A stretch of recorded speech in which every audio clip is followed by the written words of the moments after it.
So, Introduce me, as Pastor Michael, I'm Luke. I'm a member here, and I know not many of you know much of my story, but just over 20 years ago, when I was a younger man and not so gray, I was enlisted in the Marine Corps just before 9/11. In fact, the day before 9/11. So naturally, you would think that a few years later I'd find myself in the middle of a war in Iraq, which I did. And as many of you can imagine, war has a tendency to produce many different kinds of suffering. While I was there, we sent many of our guys home with serious injuries that changed their lives and their families' lives forever. And sadly, my unit lost several Marines who never made it home alive at all. And they had new families. Some of them had newborn babies they'd never met. And all of them I called brother. But I'll never forget, on December 1st, 2004, it was a cold, bitterly cold morning. It was about -9 degrees outside. We were on patrol that morning, and we were approaching a vehicle we'd pulled over who was suspicious, and we were on foot. It was me and another team member. His name was Zach.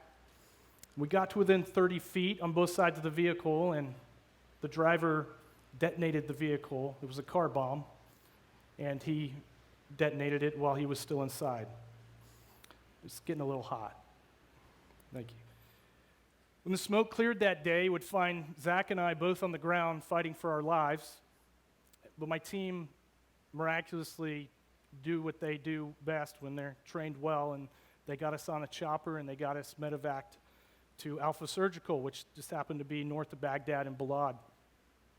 So the next few hours were pretty critical in my life, and unfortunately on the way there, Zach didn't make it. He was succumbed to his injuries. But I was in and out of consciousness for the next few days. I went through years of struggles and rehab, lots of questions, plenty of anger, and I dealt with a lot of things that most people in those circumstances would deal with. And I was not an easy person to live with by any means. You can ask Mary.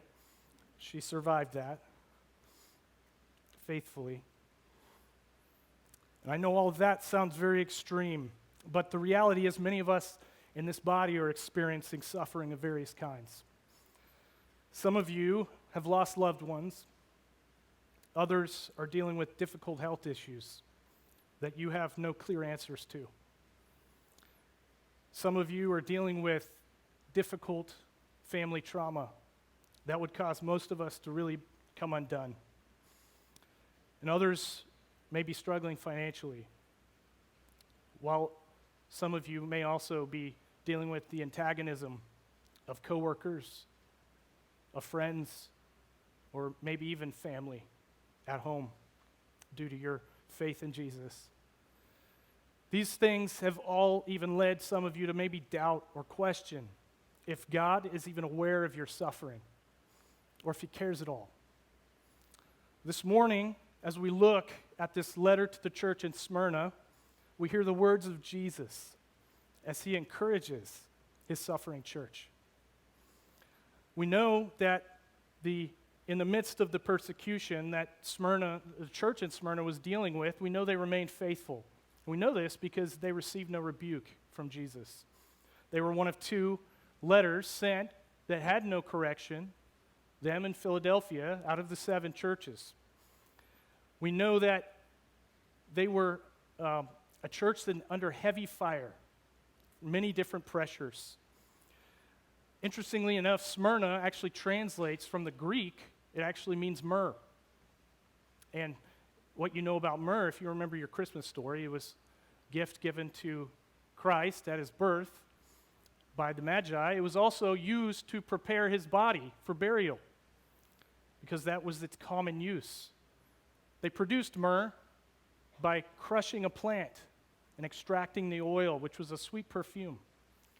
And that commonly was used for burial purposes. Well, Smyrna in its great wealth, being a port city on a major trade route in Rome, produced an excess amount of this oil. And it was probably one of the things that put them on the map because it was very expensive. Smyrna also, it was exceptionally loyal to Rome. They were known for this. This was a point of pride and boast, so much so that actually Smyrna became the location out of their loyalty. They actually won some kind of contest, but they won the ability to have the cult temple to Caesar, where under the reign of Emperor Domitian, he actually made it illegal for anyone to not make sacrifices annually to Caesar and declare him as Lord. So they required much of the people, and their loyalty to him was outstanding. You could see how these things would cause pressure. And we're going to look this morning and answer this question: how do we endure faithfully when that pressure is on? And I think that we'll find in this short letter 4 things that Jesus has to say to really encourage us. First, let's go ahead and read the passage. Verse 8, "And to the angel of the church in Smyrna write, the words of the first and the last, who died and came to life." Like many of the letters written, Jesus is identifying himself in the intro with a very specific attribute that he used in chapter 1, with a specific purpose. We find that this is a pretty strong opener by Jesus. And so it would be befitting what they're going through. In this case, extreme pressure, suffering, tribulation, death. Jesus is reminding them that he's the first and the last. He's eternal. He has always existed. He always will exist. He is the rock that established them, the church, and he is ultimately the judge who will have the final say in the end. He died and came to life. He's letting us know that he's already been killed by his enemies. He can't be killed again. He's been victorious over the grave. And in his victory, we have victory as well. We will be raised with him. So Jesus is reminding us in this first part of this verse, this first part of the letter, he's really reminding us that he has the authority to speak to our suffering. He has the authority to speak. This is a critical truth for us to listen and hear and keep. His voice is powerful, church. His voice is what created the world. His voice is what commands the seas. See, just because verdicts are passed down, authorities make rules, edicts, laws, and judges pass down judgment, Jesus has the ultimate authority. That is the encouragement in him being the one who authors this letter. So we're going to look also at 1 Corinthians 15, 19 through 20. Because the reality is, if all we had was this world in the end, our persecution, any amount of persecution, would not be able to withstand it. It'd be absolutely devastating to us. But Paul reminds us that if in Christ we have hope in this life only, we are of all people most to be pitied. But in fact, Christ has been raised from the dead, the first fruits of those who have fallen asleep. He's still ruling and reigning. As we've talked about in the previous weeks, he is on his throne in the midst of suffering. Verse 8 gives us purpose in our suffering. This is our hope, church. And I know when we go through suffering, it can be hard not to ask the question, if Jesus has authority, why don't we do something? Why doesn't he do something about it? Well, he tells us in John 16:33, talks to his disciples, and he says, I have said these things to you, that in you, or in me, you may have peace. In the world, you will have tribulation. But take heart, I have overcome the world. By reminding us that in the noise of the suffering, in the noise of our suffering, Jesus has the authority to speak. We must listen. We must listen. In verse 9, he says, I know your tribulation and your poverty, but you are rich, and the slander of those who say that they are Jews and are not, but are a synagogue of Satan. He starts by saying, I know. This is the second encouragement. You remember, this is Jesus. This is not a head knowledge. This is an experiential knowledge. This is the Jesus who walked among the 7 golden lampstands. He knows his bride. He knows his bride. He says, I know your tribulation. This is the first thing he states. Just tribulation really literally translates a severe crushing or suffocating pressure. And this is exactly what the people in, I keep wanting to call them Smyrnans. I don't even think that's an actual word. But so if I say that, please don't worry about it. Today they're Smyrnans. The Smyrnans were dealing with the government, pressing in on them from all sides. See, Emperor Domitian required their loyalty of everyone. The Christians refused to give a pinch of incense at the altar and declare Caesar as Lord. And because of their refusal to declare Caesar as Lord, and because of their declaration of Jesus as Lord, it was a death sentence, openly. So the government, the rulers, the authorities of Smyrna came down hard on them.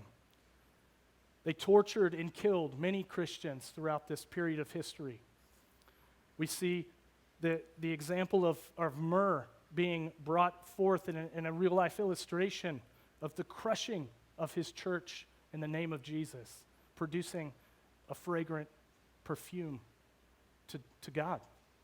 That was what Tertullian declared, the blood of the martyrs became the seed of the church. And that's how it was. That's what it began. This tribulation began the spread like wildfire of the church into the modern world.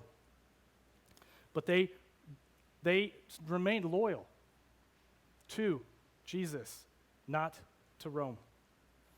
And because of that, they also dealt with many social pressures. As you can imagine, in this environment, you become a pariah socially. You're unwilling to do what everyone else is doing in your declaration to Caesar. But there's a very pagan culture. Everyone worshiped some form or fashion of a god. And because they refused to participate in any aspect of pagan worship, they became outcast and they were ostracized as a result. They were turned away by their neighbors. And one such famous Christian we see as an example in this period of history actually was the bishop appointed by John of the church in Smyrna. His name was Polycarp, a famous church father who actually, at 86 years old, dragged from his home because he refused to declare Caesar as Lord. And they gave him a lot of opportunity to do so. The guards who dragged him along pleaded with him, pleaded about his age. Polycarp, you don't need to do this. Think about, you're an elder. Die peacefully. The Roman authorities pleaded with him. Just renounce Christ, and I'll let you go. You'll go home. And he refused. And I'll just give you a quick blurb of how that went down in historical record. He was brought before the proconsul, and he just said, swear, reproach Christ, and I'll set you free. Polycarp said, for 86 years I have served him, and he has done me no harm. How can I blaspheme my King and my Savior? Polycarp was one of many of those who would face persecution and be killed. You should read his story. It's an amazing account. But we also know that this extends to today. We are not without global persecution of the church. I just want to share with you some quick facts brought to us from opendoors.org, a watch group that monitors trends of persecution throughout the world. And I'll just quickly go through them. We know that in North Korea, it's a death sentence. to be a Christian, and it hasn't changed. In Algeria, previously there were 47 Protestant churches. Today, there's only 4 that remain open. They're under intense persecution. In China, at least 10,000 churches were closed in 2023. Most of those were house churches, but many official churches are also under pressure to display signs that say, love the Communist Party, love the country, love the religion. In Nigeria, on average, 13 Christians a day are killed, and that's as of 2023. Worldwide, 14,766 churches and Christian properties are attacked, and 295,120 Christians have been displaced as of 2023 because of their faith in Jesus. Gordon Cromwell shared an estimate that they've given. They actually believe that in the course of history, 40 to 80 million Christians have been martyred, killed as a result of their faith.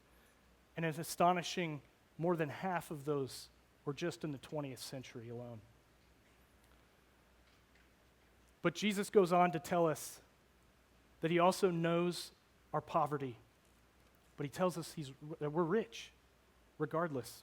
There's only 2 words in the New Testament that really define or show this word poverty, and one of them is just poor, means poor, and the other one is really just absolute impoverishment.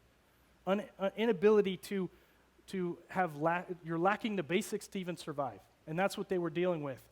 As you can imagine, we look back at the social pressures of the day. The Smyrnans, the church, they couldn't get jobs. This day and age, they had what were called trade guilds. Each trade guild had their own god. They were like trade unions. In order to be a member, to draw a paycheck, to have a good work, you actually had to worship that God. Their refusal to worship anybody but Jesus led to their inability to make any ends meet. They would not, the ones who had businesses were shut down by the authorities and by social pressures. No one would buy from them. No one would sell to them. They were absolutely impoverished. But Jesus tells them, but you're rich. You're rich. Because we know that money and material items are temporal. They're not eternal. He reminds us this. He says, I'm what's eternal. And Paul records for us several of the riches that we have as a result of our relationship with Christ. I'm just going to run through them for you. He tells us in Romans and Ephesians, he says, you have the riches of his kindness, the riches of his glory, the riches of his wisdom and knowledge of God, riches of his grace, the riches of his glorious inheritance, and you generally have the unsearchable riches of Christ. So they can take away everything we own. They can empty our bank accounts. Jesus is telling us that in him we are truly rich. He goes on to say, he knows their slander of those who say that they are Jews and are not, but are a synagogue of Satan. This is harsh language. Obviously, the Jews that he's talking about are ones of birth and genealogy, not spiritually saved, not born again in that sense. They're lost. And they were opposing the church in Smyrna vehemently. They became the accusers of the brethren, which ironically is a label that's reserved for Satan himself in Revelation 12:10. But that's who they became. And as a result, it became definitely a natural thing when you're an accuser of the brethren, when you have come against Jesus in that sense, just as Jesus declared to the Pharisees in John 8:44, you are of your father, the devil, and your will is to do your father's will. Jesus is simply saying, if it looks like a duck and quacks like a duck, well, it's a duck. In this case, if you're not doing the will of the Lord, there's only one other will you can do, and that you will be doing. And that's harsh rebuke, but that's why he declares that. The pressures of this church were great, and they dealt, obviously, from all sides. The government pressing in, harshly destroying the lives of many of these people, so they thought. The social and economic pressures of the day, and even those from whom they thought were brothers. And through all that noise, Jesus is gently telling us and speaking to us. And I know some of you may say, Luke, you say that he knows, but does he even care that I can't afford to buy food for my kids? Or that my boss and coworkers antagonize me daily? Or that the authorities treat me unjustly? Or maybe friends and family have ostracized you because of Jesus? I'll share with you the words Paul shares with us in Romans 8:35. He said, "Who shall separate us from the love of Christ? Shall tribulation or distress or persecution or famine or nakedness or danger or sword?" Church, Jesus knows and he cares. But we shouldn't be surprised when he doesn't deliver us from our suffering. As Joseph experienced at the hands of Potiphar and the Egyptians and even his brothers, he did nothing to deserve the suffering he went through. God didn't deliver him from it, but he used it for his good and for the people's good. And he also uses it to refine us, to bring us to a place of glory.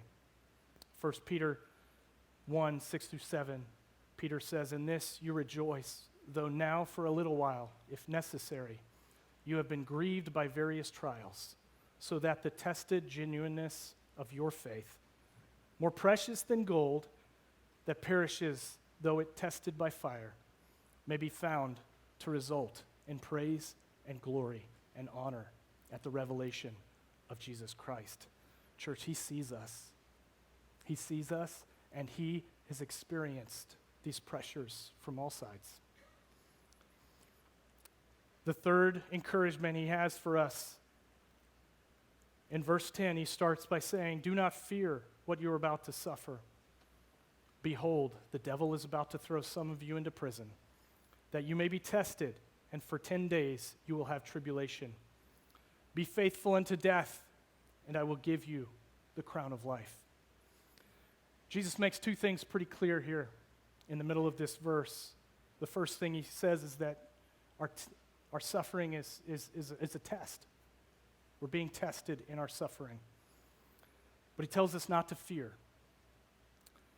And then he tells us who our suffering is actually coming from.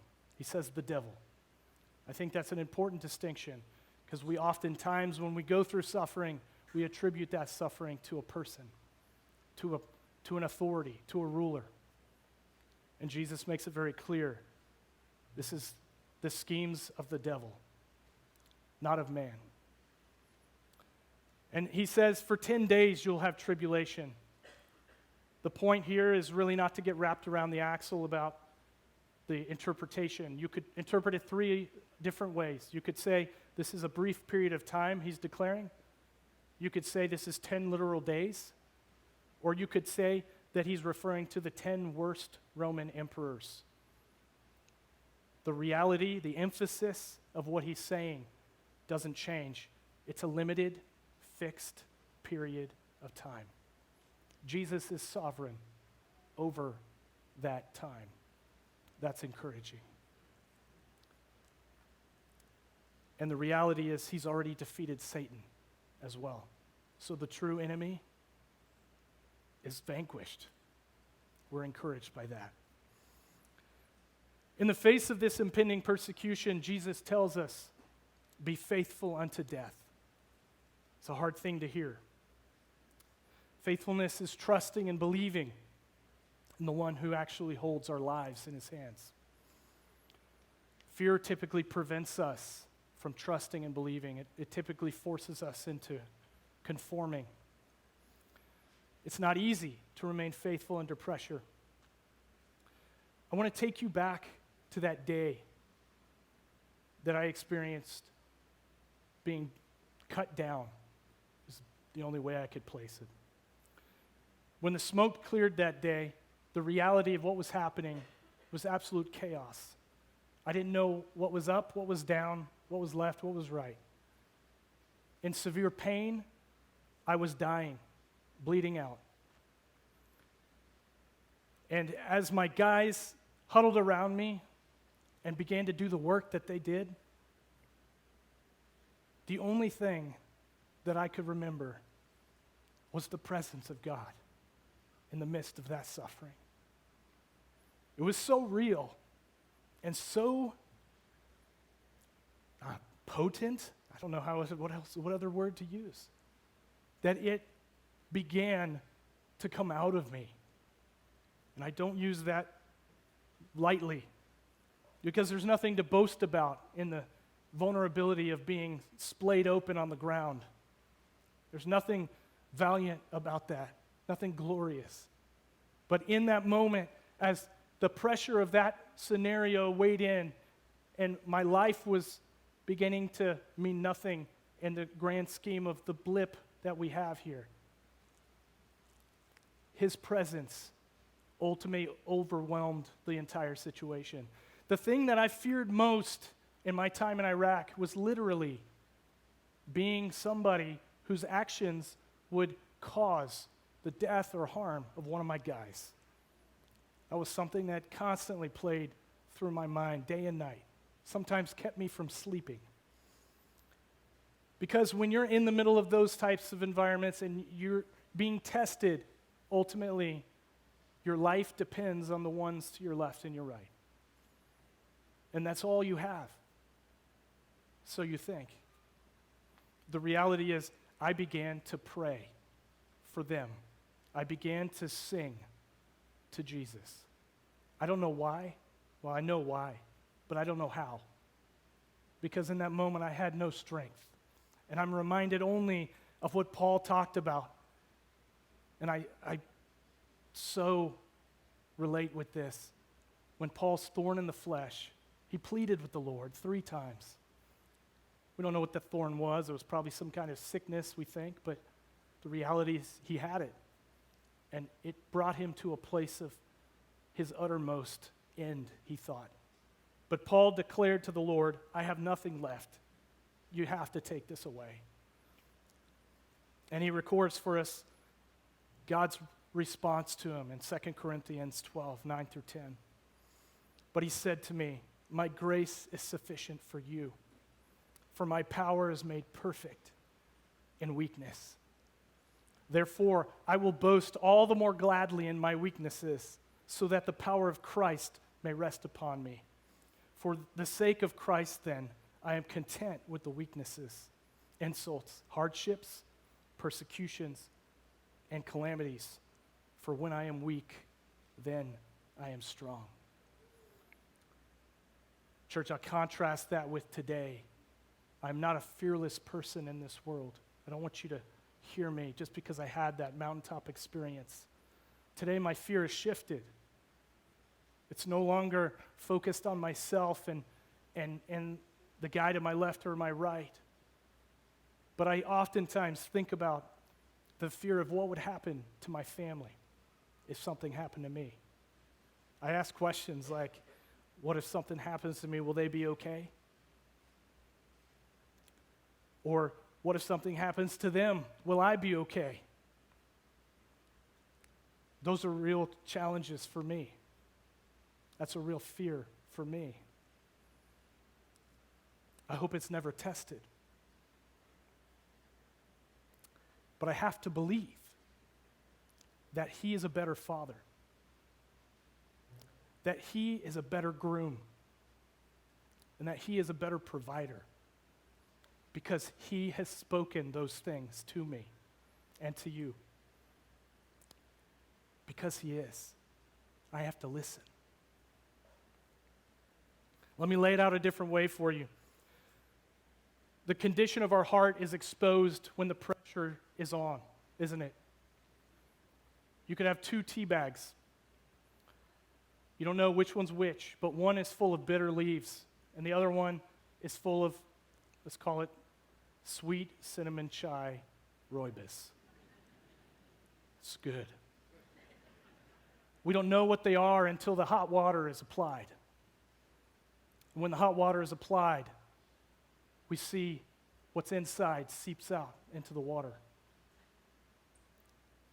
And the longer it's in the hot water, the more bitter it becomes, or the sweeter and richer it becomes. And the encouragement for you this morning is that he who is in you is greater than he who is in the world. And when that hot water gets turned up, you better believe that the same thing that happened to me that day on December 1st is going to happen to you. We have nothing to fear. Nothing to fear. Jesus tells us in Matthew 10:32 through 33, he told his disciples this, have no fear. So everyone who acknowledges me before men, I also acknowledge before my Father who is in heaven. But whoever denies me before men, I also will deny before my Father who is in heaven.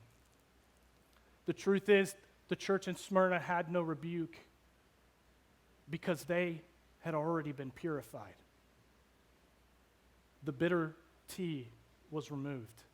All that was left was the sweet cinnamon chai rooibos.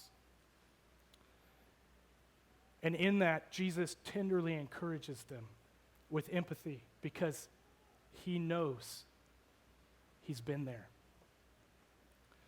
It takes us to our last encouragement this morning. He says, I'll reward you.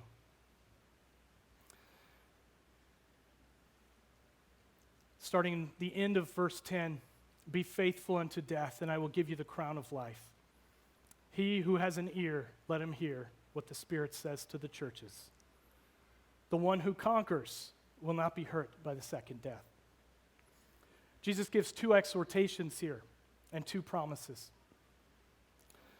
He tells us that our faithfulness is equal to our hearing. They're one and the same. They convey the same. And also, what we receive is the crown of life, and we avoid the pain of the second death. They're opposites of each other. And quickly we'll go through. The crown of life is just one of the 5 crowns we will receive according to 1 Corinthians 3:13 through 14.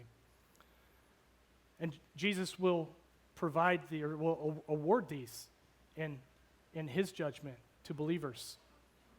And we don't have to worry about how many we'll actually receive or get. The point of it really goes back to Revelation 4:10, when we stand before the Lord and we cast our crowns at his feet, because ultimately he is Lord. And it's about him. It's about him. He ends the letter by saying, the one who conquers will not be hurt by the second death. In Revelation 20:14, he tells us, then death and Hades were thrown into the lake of fire. This is the second death, the lake of fire. See, the Bible teaches us a principle, church, and it goes like this. If you're born twice, you die once. If you're born once, you die twice. Let me lay that out for you. In John chapter 3, when Jesus and Nicodemus have their discourse in the evening, Jesus says to Nicodemus, unless you're born again, you can't enter the kingdom of heaven. And we know that being born again, even though it's a jargon term we've heard many, many times, but it comes straight from the mouth of Jesus, just means that those who have placed faith and trust in the finished work of Christ are the ones who have spiritually been brought to new life. They've been born again. You're born naturally of your mother, then you're born spiritually. And as a result, when you die, you only have a physical death. You avoid the second death, which is the lake of fire. But the opposite of that is true as well. If you're only born once, a natural birth, and you never put your faith and trust in the one who has saved us, and you die a physical death as well as a punished lake of fire death as a result of the sin that we have. But we don't have to. Nobody has to. God has made gracious provision through faith in Jesus. And the punishment that we deserve, he has taken on. He already took to himself. We can repent and we can turn to Jesus. I want to leave you with this today, this morning. Jesus has spoken in the midst of your suffering. But what noise in your life prevents you from hearing or listening to him? Is it the noise of bitterness because of loss? Maybe you're tired and weary from being kicked around and you only hear anger. Maybe you're trying to be faithful, but you're afraid. Maybe your interest is piqued, but you're not sure what to do with it. Are you just supposed to listen? Or maybe you're at the end of yourself and you're just not even sure what the point is. Or maybe you're just trying to make sense of it all. I'll tell you, the one who has the authority to speak has already conquered. We can bring our suffering to the one who has declared victory over it all. We can run to Jesus. No matter how hot that water gets or how much noise suffering creates in our lives, Jesus has spoken. He's spoken to all of us. Will you listen? Will you listen?